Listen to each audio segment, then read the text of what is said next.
आजच्या युगात काही नेत्यांचा अहंकार इतका आहे की ते त्यांच्या कार्यकाळात जनतेच्या पैशातून बनवलेल्या सार्वजनिक मालमत्तेला आपलं नाव देतात. कदाचित त्यामुळेच काही जण विचार करत असावेत की पंडित जवाहरलाल नेहरूंनीही आपल्या पंतप्रधान पदाचा गैरफायदा घेऊन स्वतःला भारतरत्न दिले असावे. पण हे पूर्णपणे खोटे आहे. तत्कालीन राष्ट्रपती राजेंद्र प्रसाद यांनी भारतरत्न देण्याची घोषणा करताना म्हणाले की मला माहिती आहे की मी संविधानाची परंपरा मोडत आहे, कारण मी आपल्या देशाच्या पंतप्रधानांना आणि मंत्रिमंडळाला विचारात न घेता एक महत्वपूर्ण निर्णय म्हणून नेहरूंना भारतरत्न देण्याची घोषणा करत आहे. राष्ट्रपती राजेंद्र प्रसाद इतके भावनिक का झाले की त्यांनी कोणालाही न सांगता जवाहरलाल नेहरूजींना भारतरत्न घोषित केला. 13 जुलै 1955 रोजी नेहरू सोव्हिएत युनियन आणि युरोपीय देशाच्या यशस्वी भेटीनंतर देशात परतले. शीतयुद्ध आणि त्यातून निर्माण झालेल्या अणुयुद्धामुळे संपूर्ण जग चिंतेत आणि घाबरलेले होते.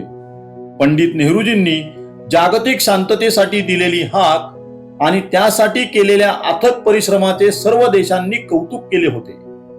जागतिक राजकारणाच्या मंचावर भारताला प्रथमच मोठे आणि महत्वाचे स्थान मिळाले होते. देशासाठी ही एवढी मोठी उपलब्धी होती की परतताना देशाचे राष्ट्रपती राजेंद्र प्रसाद सर्व प्रोटोकॉल तोडून स्वतः विमानतळावर त्यांचे स्वागत करण्यासाठी पोहोचले होते. नेहरूंच्या स्वागतासाठी एवढी प्रचंड गर्दी होती की नेहरूंना दिल्ली विमानतळावरच लोकांना संबोधित करावे लागले.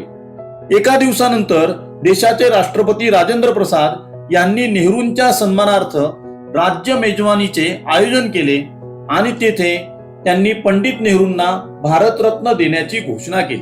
ते आपल्या भाषणात म्हणाले, पंडित नेहरूंनी आपल्या देशासाठी केलेली आजीवन सेवा आपल्या अलीकडच्या इतिहासात सुवर्ण अक्षरांनी नोंदवली गेली आहे. मानवजातीसाठी शांतता प्रस्थापित करण्याच्या पैलूमुळे ते एक नायक म्हणून उदयास आले आहेत. त्यांच्या महान जीवनाचा हा वर्तमान सोन्याप्रमाणे निखरला आहे. त्यांच्या गोड सुगंधाने त्याचे सौंदर्य आणि मोहकता वाढली आहे. मला वाटते की जो देशाचा सर्वोच्च सन्मान आहे तो सन्मान म्हणजेच भारतरत्न पुरस्काराने त्यांना सन्मानित करण्यापेक्षा इतर काहीही चांगले होऊ शकत नाही. राजेंद्र प्रसाद यांनी लेखक दुर्गादास यांना असेही सांगितले की जवाहरलाल हे खरोखरच भारताचे रत्न म्हणजे भारतरत्न आहेत. राष्ट्रपती राजेंद्र प्रसाद आणि पंतप्रधान नेहरू हे देखील एकमेकांचे वैचारिक प्रतिस्पर्धी होते, हे लक्षात ठेवा. 1949 ते 50 मध्ये झालेल्या पहिल्या राष्ट्रपती पदाच्या निवडणुकीतही नेहरूंनीही राजाजींना पाठिंबा दिला होता. त्यानंतर राजेंद्र प्रसाद आणि नेहरू यांच्यात हिंदू कोड बिलाच्या संदर्भात तीव्र मतभेद झाले होते. राजेंद्र प्रसाद हे देशाचे राष्ट्रपती होते आणि त्यांना नेहरूंची खोटी स्तुती करण्याची ना गरज होती ना इच्छा होती. नेहरूंबद्दल त्यांना नितांत आदर होता. खर तर त्यावेळी जगभरातील नेत्यांनाच नेहरूंबद्दल आदर होता. प्रत्येक भारतीयाच्या हृदयात अपार प्रेम होते. ज्या व्यक्तीने भारत एक खोज, विश्व इतिहासाची एक झलक यासारखे मौलिक ग्रंथ लिहिले, ज्या व्यक्तीने AIIMS, IIT, IISc, ISRO, Hindustan antibiotics सारख्या संस्था निर्माण करून भारताची निर्मिती केली, धरणे आणि उद्योग उभारून कृषी आणि औद्योगिक क्रांतीची सुरुवात केली, या व्यक्तीने हिंदू कोड बिल सारखे कायदे आणून करोडो महिलांना त्यांचे हक्क मिळवून दिले, ज्या व्यक्तीने आपल्या आयुष्यातील सर्वात महत्वाची 9 वर्ष ब्रिटिश तुरुंगात घालवली, ज्या व्यक्तीच्या नावाने नेताजी सुभाषचंद्र बोस यांनी आझाद हिंद फौज मध्ये एक ब्रिगेड तयार केली होती, ज्या व्यक्तीबद्दल अमेरिकेचे राष्ट्राध्यक्ष जॉन्सन म्हणाले की एक शक्तिशाली आणि स्वतंत्र भारत घडवण्यात ज्यांचे महत्वपूर्ण योगदान इतिहासात नोंदवले गेले आहे, त्यांनी केवळ भारताचे नेते म्हणून मानवतेची सेवा केली नाही, तर कदाचित इतर कोणत्याही जागतिक नेत्यापेक्षा त्यांनी मानवतेच्या शांततेच्या इच्छेला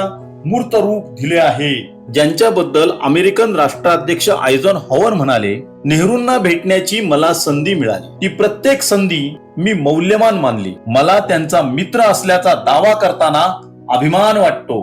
ज्या व्यक्तीच्या निधनावर माजी पंतप्रधान अटल बिहारी वाजपेयी राज्यसभेत म्हणाले होते की, सभापती महोदयजी, भारत माता आज शोकमग्न आहे, कारण भारत मातेचा सर्वात लाडका राजकुमार हरवला आहे. मानवता आज किनवंदनीय आहे, कारण मानवतेचा पुजारी आज कायमचा झोपला आहे. शांती आज अशांती आहे, कारण तिचा रक्षक आज गेला. दलितांचा सहारा तुटला, जनतेच्या हृदयातील आज तारा तुटला. एक प्रमुख अभिनेता विश्वाच्या रंगमंचावर अखेरचा अभिनय करून अंतर्ध्यानस्थ झाला.